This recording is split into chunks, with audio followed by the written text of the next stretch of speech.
Cette émission est conçue et réalisée par les membres de la communauté avec l'aide de Télécogeco. Télécogeco, partenaire de votre milieu.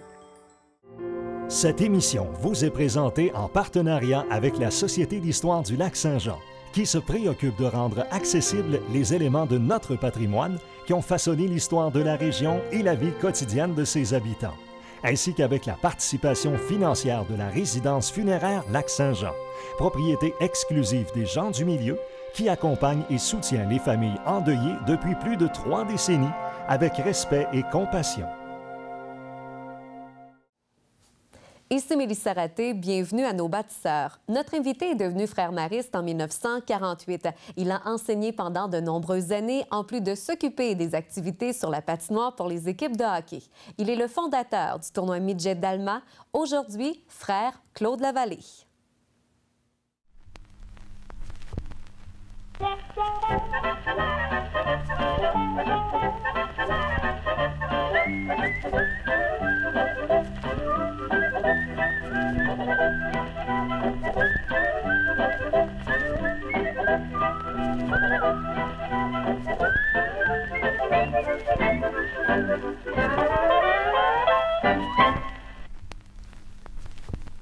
Monsieur Lavallée, merci beaucoup d'avoir accepté l'invitation pour l'émission Nos bâtisseurs.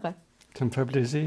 Vous êtes né en 1929 à Sainte-Claire-de-Bellechasse. Vous êtes devenu frère mariste en 1948. Vous avez enseigné à Québec, vous avez enseigné à Charlevoix, donc vous vous êtes promené un petit peu. Finalement, vous êtes arrivé à Alma. Qu'est-ce qui vous a amené dans la région? J'ai enseigné les premières années du cours classique dans Charlevoix, et les éléments syntaxe, Oui. méthode de versification à Baie-Saint-Paul. Et après ça, pour monter, il fallait que je quitte là-bas parce que c'était les premières années qu'on avait là-bas. Alors, je suis venu à Alma, et là, j'ai enseigné en versification. J'ai pris le latin au niveau de belles lettres et rhétorique. Donc, j'ai enseigné tous les niveaux de l'enseignement du latin jusqu'en 66. Puis le latin s'est terminé en 67. Et ça a donné qu'en 66-67, je suis allé en année sabbatique à Rome. Alors, c'était des cours donnés par la communauté, des cours d'enseignement religieux donnés par la communauté. Et moi, je tenais à aller beaucoup à Rome pour ces cours-là, parce qu'on aurait pu les avoir. On les avait en France également, mais je voulais voir l'histoire de Rome, telle qu'on l'enseignait un petit peu, avec tous les monuments qu'il y a à Rome, puis le Forum, puis le Colisée, puis tout ce qu'il y avait de beau à Rome. Une belle année que vous avez passée là-bas, j'imagine. Très belle, ouais, très belle. J'ai visité Rome à pied. Je prenais le métro, je m'en allais à la gare centrale, puis là, je partais à pied. J'avais un compagnon de voyage qui était merveilleux. On se donnait bien ensemble, puis fait un très beau voyage là. Et quand je suis revenu, bien, je suis retombé dans le hockey. Et justement, on va en parler du hockey parce que ça fait partie de votre vie, évidemment. Quand vous êtes arrivé à Alma en 1959, bon, vous avez été enseignante pour l'externat classique. Et parallèlement à tout ça, vous avez décidé de vous impliquer dans le hockey, d'être bénévole, de vous occuper un peu des activités. Qu'est-ce que vous faisiez exactement?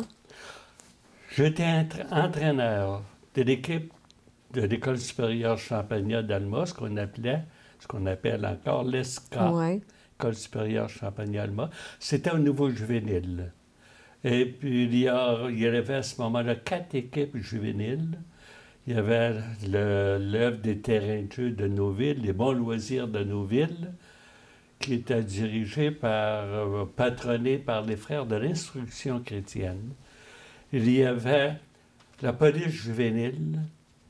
Il y avait l'île Maligne qui avait une équipe, puis après ça, il y avait l'équipe de l'ESCA d'Alma. C'est ça qu'on avait comme base. Plus haut, il y avait les Aidelons d'Alma au niveau junior. Quand je suis arrivé en 59, c'est l'année où les Aidelons d'Alma junior ont gagné le championnat provincial, le championnat régional. OK. Mais il y avait 5 ou 6 équipes là-dedans, avec Arvida, puis Jonquière, Kenogami, La Biche, Chicoutimi, puis Dolbeau.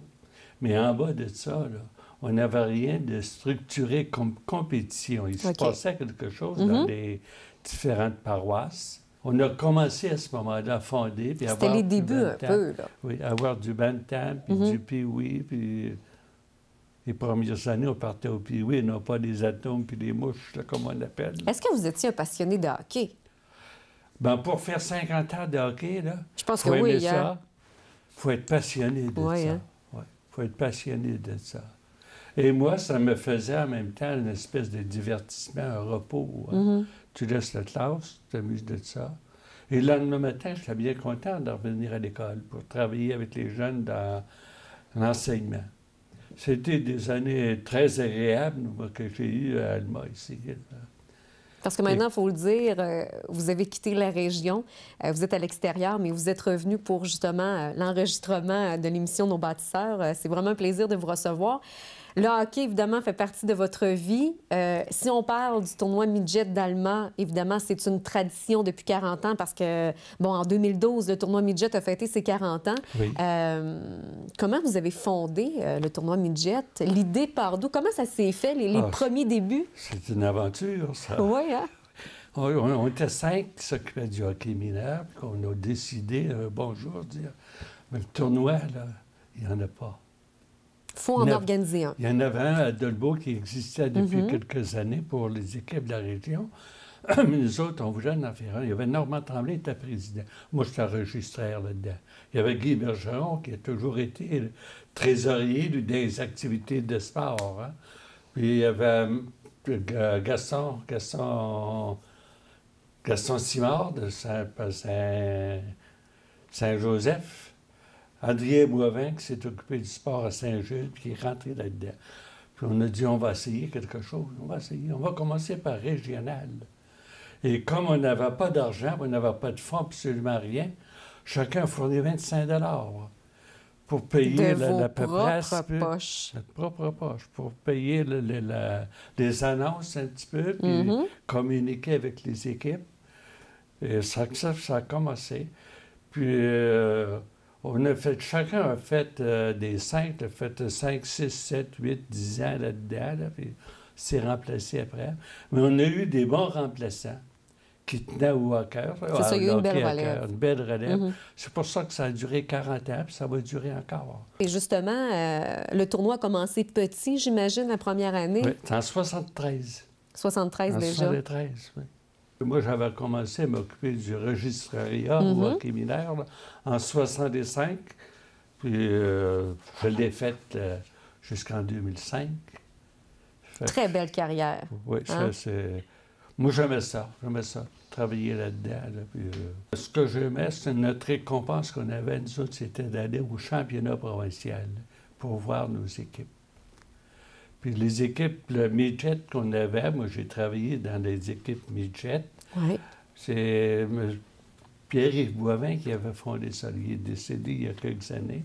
Puis c'était un petit peu les mêmes qui ont travaillé là-dedans. Guy Bergeron était là-dedans, puis ensuite Gaston Anger était là-dedans, puis ensuite Roger Boudreau était président. Le tournoi midget des premières années, ça se fait à Vieille Arena. Avec, pas chauffé, comme de raison, hein? On avait des toasters en haut, qu'on appelait, là.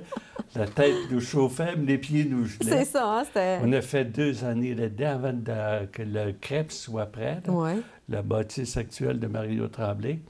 Et ça s'est bien développé, c'est parce qu'on a eu de bonnes années dans le hockey, pas que je mélange le hockey puis le tournoi, là. Des bonnes années dans le hockey. Puis, nous, notre part de succès là-dedans. Oui. L'avantage qu'on avait, c'est que dans le bureau de direction, on s'entendait bien. C'était intéressant. Il y avait une bonne chimie entre vous. Oui, oui. Parce que le directeur Marcel Lebel avait été directeur du hockey mineur, puis il y avait le Lévi Larouche qui avait été avant, puis Pierre-Yves était directeur longtemps dans le club midget. Après ça, il y a Marcel Maltais de Saint-Bruno, lui qui était directeur dans l'équipe midget de Saint-Bruno d'abord, avant d'être directeur de la Ligue. Et après ça, il a pris les 2 ligues, la Ligue midget puis la Ligue junior. Et à ce moment-là, on avait 14 équipes. 13, 14 équipes. Ça changeait un petit peu chaque année. Chaque année, ça changeait un petit peu. Puis, je travaillais là-dedans. Des très belles années. Pourquoi c'est important pour vous de faire du bénévolat? Qu'est-ce que ça vous apportait? D'abord, nous autres, le bénévolat, c'est un petit peu une tradition qui vient de notre fondateur, Marcellin Champagnat, qui disait qu'il n'aimait pas ça, voir des jeunes inactifs dans les loisirs, sans surveillance du tout. Puis, ça fait qu'on a regardé ça. Puis, dans chacune des écoles dirigées par les frères maristes, les sports étaient organisés. On avait un quart d'heure de récréation d'avant-midi, d'après-midi, mais on jouait. C'est souvent on jouait au drapeau dans le temps parce que tout le monde était occupé à ce moment-là. On ne pouvait pas faire une partie de baseball pour un quart d'heure. Mais le midi, après le dîner, c'était la récréation, puis on jouait. À 4 heures après la classe, on jouait. Et après le souper, on jouait.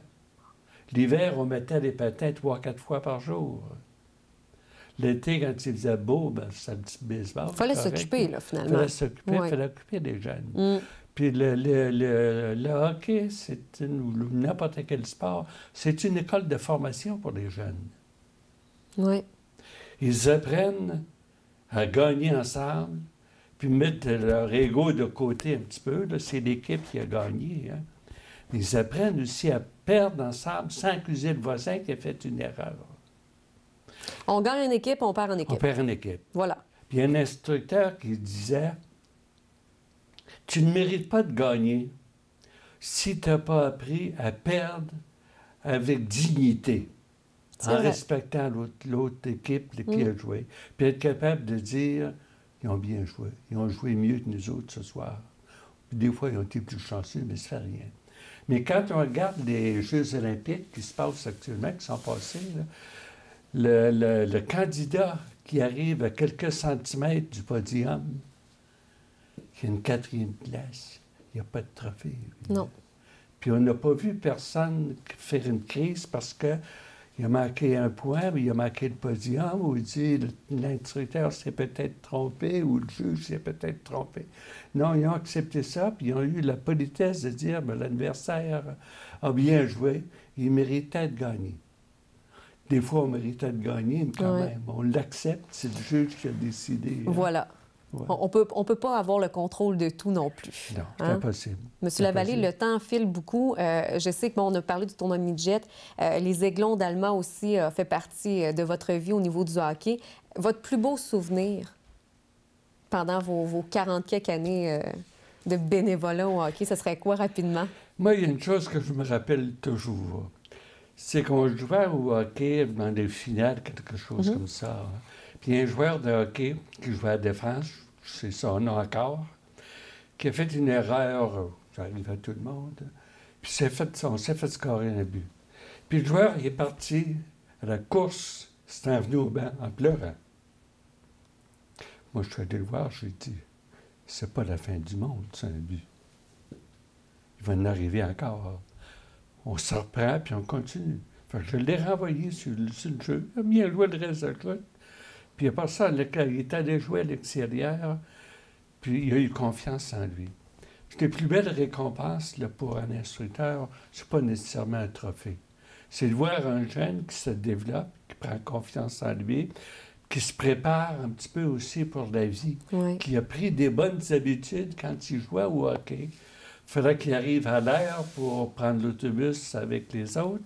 Il fallait qu'il y ait un joueur qui est mal pris un petit peu, qui est en retard ou d'autres choses, qui est blessé sur la glace, mais on ne le laisse pas là. Voilà. On l'aide un petit peu. Tout simplement. C'est des choses qui ont pris. En terminant, juste vous dire bravo pour ces belles années de bénévolat au hockey. Ça a été un plaisir de vous parler. Merci beaucoup. Merci bien. Merci de m'avoir invité. Puis ça me fait plaisir. Merci.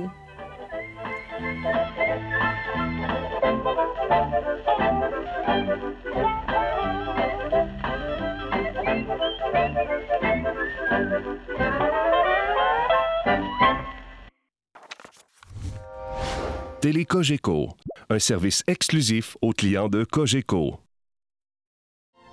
Télé Cogeco remercie la Société d'histoire du Lac-Saint-Jean qui a assuré la recherche de la série Nos bâtisseurs. de même que la résidence funéraire Lac-Saint-Jean pour sa contribution financière.